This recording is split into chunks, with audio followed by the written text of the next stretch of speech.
Impact breaking.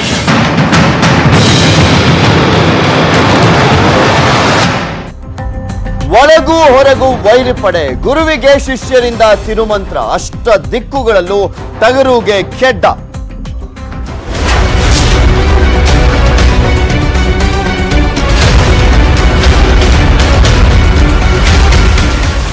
ಕಾಂಗ್ರೆಸ್ನ ಹಿರಿಯರ target Siddaramaiah, ಮಾಜಿ ದೋಸ್ತಿಗಳ ಟಾರ್ಗೆಟ್ ಕೂಡ ಸಿದ್ದರಾಮಯ್ಯ, ಬಿಜೆಪಿ ಟಾರ್ಗೆಟ್ ಕೂಡ ಸಿದ್ದರಾಮಯ್ಯ.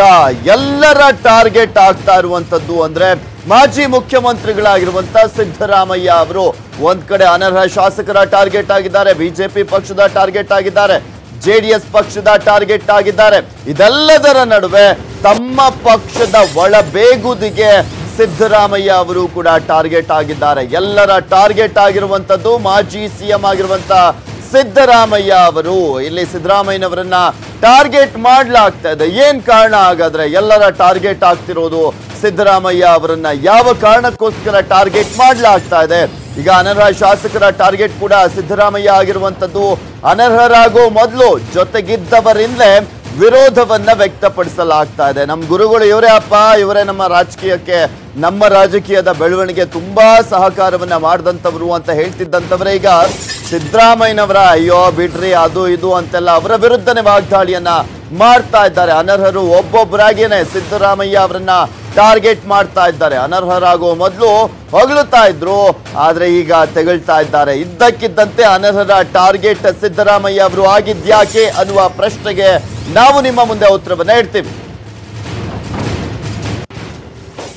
ಅನರ್ಹ ಶಾಸಕರ ಟಾರ್ಗೆಟ್ ಬೈ ಎಲೆಕ್ಷನ್ ನ ಗೆಲುವು. ಯಾಕಂದ್ರೆ ಅನರ್ಹಗೊಂಡಿದ್ದಾರೆ, ಎಲ್ಲೋ ಒಂದ್ ಕಡೆ ಸುಪ್ರೀಂ ಕೋರ್ಟ್ ನಲ್ಲಿ ನಮ್ಮ ಪರವಾಗಿ ತೀರ್ಪು ಬಂದೇ ಬರುತ್ತೆ ಅನ್ನುವ ವಿಶ್ವಾಸದಲ್ಲಿದ್ದಾರೆ. ಸೊ ಹೀಗಾಗಿ ಆ ಒಂದು ಕ್ಷೇತ್ರಗಳಲ್ಲಿ ಮತ್ತೆ ಗೆಲ್ಲಬೇಕಲ್ಲ.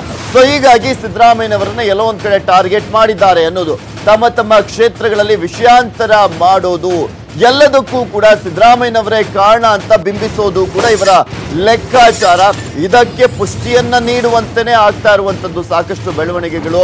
ಸಿದ್ದರಾಮಯ್ಯ ಅವರನ್ನೇ ಟಾರ್ಗೆಟ್ ಮಾಡಿದ್ರೆ ಅವರಿಗೆ ಟೆನ್ಷನ್ ಆಗುತ್ತೆ. ಸಿದ್ದರಾಮಯ್ಯ ಟೆನ್ಷನ್ಗೊಳಗಾದ್ರೆ ಬೈ ಎಲೆಕ್ಷನ್ ಅಲ್ಲಿ ನಮಗೆ ಲಾಭ, ಪ್ರಮುಖ ವಿರೋಧ ಪಕ್ಷವೇ ಇಲ್ಲದಂತೆ ಗೆಲುವು ಪಡೆಯೋದು ಸುಲಭ ಅನ್ನುವ ಲೆಕ್ಕಾಚಾರ. ಯಾಕಂದ್ರೆ ಈಗ ಆಲ್ರೆಡಿ ನೋಡಿದ್ರ ಒಂದ್ ಕಡೆ ಕುಮಾರಸ್ವಾಮಿ ಅವರು ವಾಗ್ದಾಳಿಯನ್ನ ಮಾಡ್ತಾರೆ ಸಿದ್ದರಾಮಯ್ಯ ಅವರ ವಿರುದ್ಧ, ದೇವೇಗೌಡರು ವಾಗ್ದಾಳಿಯನ್ನ ಮಾಡ್ತಾರೆ. ಇನ್ನು ಒಂದ್ ಕಡೆ ಅವರ ಪಕ್ಷದಲ್ಲೇ ಇರುವಂತ ನಾಯಕರು ಸಿದ್ದರಾಮಯ್ಯ ಅವರನ್ನ ಸೈಡ್ ಲೈನ್ ಮಾಡ್ಲಿಕ್ಕೆ ಎಲ್ಲಾ ರೀತಿಯಲ್ಲೂ ಕೂಡ ಸಜ್ಜಾಗಿರುವಂತದ್ದು.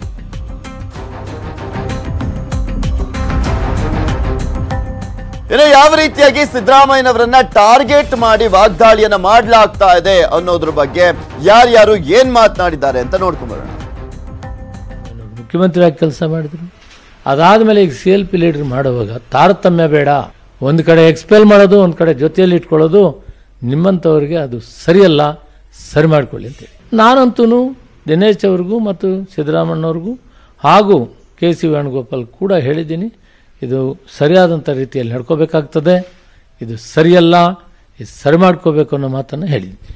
ಯಾರೋ ದುಡಿಮೆ ಮಾಡ್ತಾನೆ, ಯಾವನೋ ಹಣ ಇನ್ವೆಸ್ಟ್ಮೆಂಟ್ ಮಾಡ್ತಾನೆ, ಅದರಿಂದ ನಾಯಕರಾಗಿ ಬೆಳೆದಿರ್ತಕ್ಕಂಥವ್ರು ಸಿದ್ದರಾಮಯ್ಯನವರು.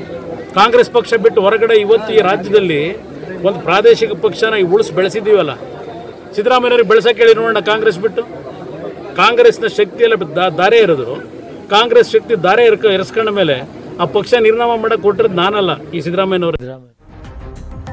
ಇನ್ನು ತಮ್ಮದೇ ರಾಜಕೀಯ ಗುರು ಸಿದ್ದರಾಮಯ್ಯ ಅವರ ಮೇಲೆ ಅನರ್ಹ ಶಾಸಕರು ಏನಂದ್ರು ಅಂತ ನೋಡ್ಕೋಬೇಡ. ರಾಜೀವ್ ಗಾಂಧಿ ನೆಹರು ಕಟ್ಟಿದ ಪಕ್ಷಕ್ಕೆ ಯಾವ ಹಂತಕ್ಕೆ ಬಂದಿದೆ, ಒಬ್ಬರು ಯಾವ ಕಪ್ಪಿ ಮುಚ್ಚಿ ಹಿಡ್ಕೊಂಡು ಪಕ್ಷವನ್ನು ನಿರ್ಣಯ ಮಾಡತಾರ, ಒಬ್ಬ ತನ್ನ ಸ್ವಾರ್ಥಕ್ಕಾಗಿ ತಮ್ಮ ಪಕ್ಷವನ್ನು ನಿರ್ಣಯ ಮಾಡತಾರ. ಅದನ್ನ ಹೈಕಮಾಂಡ್ ಇನ್ನೂ ಕೆಟ್ಟ ಪರಿಸ್ಥಿತಿ ಕಾಂಗ್ರೆಸ್ನಲ್ಲಿ ಒಬ್ಬರು ಕಪಿ ಮುಷ್ಟಿ ಹೊರ ಬರ್ತಿದೆ, ಇನ್ನೂ ಕೆಟ್ಟ ಪರಿಸ್ಥಿತಿ ಕಾಂಗ್ರೆಸ್. ಅವ್ರು ಹೊರ ಹಾಕಿರೋ ಪಾರ್ಟಿ ಒಳ್ಳೇದು. ಸಿದ್ದರಾಮಯ್ಯನವರಿಗೆ, ರಮೇಶ್ ಕುಮಾರ್ಗೆ ನಮ್ಮ ಅನರ್ಹ ಮಾಡಿಸೋದ್ರಲ್ಲೇ ಸಂತೋಷ. ಅದೇ KH ಮುನಿಯಪ್ಪನ ಸೋಲಿಸಿದ್ರು, ಯಾಕೆ ಮಾಡಲಿಲ್ಲ ಅವರು? ಇದೇ ದೇವೇಗೌಡರನ್ನ ತುಮಕೂರಲ್ಲಿ ಸೋಲಿಸಿದ್ರು, ಅವ್ರಿಗೆ ಯಾಕೆ ನೋಟಿಸ್ ಕೊಟ್ಟಿಲ್ಲ? ಇದೇ ನಿಖಿಲ್ ಕುಮಾರಸ್ವಾಮಿನ ಮಂಡ್ಯದಲ್ಲಿ ಸೋಲಿಸಿದ್ರು ಕಾಂಗ್ರೆಸ್ನವರು, ಯಾಕೆ ಅವ್ರಿಗೆ ನೋಟಿಸ್ ಕೊಟ್ಟಿಲ್ಲ? ಇದು ಸಿದ್ದರಾಮಯ್ಯ ಕಾಂಗ್ರೆಸ್ ಆಯ್ತು, ಒರಿಜಿನಲ್ ಕಾಂಗ್ರೆಸ್ ಆಯ್ತು. ನಾನೇ ಅವ್ರನ್ನ ಮಂತ್ರಿ ಮಾಡಿದೆ ಅಂತೇನು ಹೇಳಿದ್ದಾರಲ್ಲ,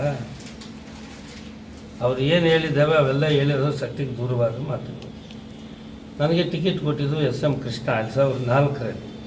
ಸಿದ್ದರಾಮಯ್ಯ ಕಾಂಗ್ರೆಸ್ಗೆ ಬಂದಿದ್ದು 2006ರಲ್ಲಿ 7ರಲ್ಲ ಒಂದು ಬೈ ಎಲೆಕ್ಷನ್ ನಿಂತಿದ್ದೆ ಅವಾಗ 6, 7ರಲ್ಲಿ ಬಂದಿದ್ದು. ನಾನು 2004ರಲ್ಲಿ MLA ಆಗಿದ್ದು. ಇವ್ರೇನು ಟಿಕೆಟ್ ಕೊಡ್ತಾರಪ್ಪ? SM ಕೃಷ್ಣ ಮುಖ್ಯಮಂತ್ರಿಗಳಾದಾಗ ಗೌಡ್ರನ್ನ 6 ಜನ ಮಾಡಿದ್ರು. ದೇವೇಗೌಡರು ಮುಖ್ಯಮಂತ್ರಿಗಳು ಮಾಡಿದಾಗ 7 ಜನ ವಕೀಲರು ಮಾಡಿದ್ರು. ವೀರೇಂದ್ರ ಪಾಟೀಲ್ ಮುಖ್ಯಮಂತ್ರಿ ಆದಾಗ 5 ಜನ ಲಿಂಗಾಯತರು ಮಾಡಿದ್ರು.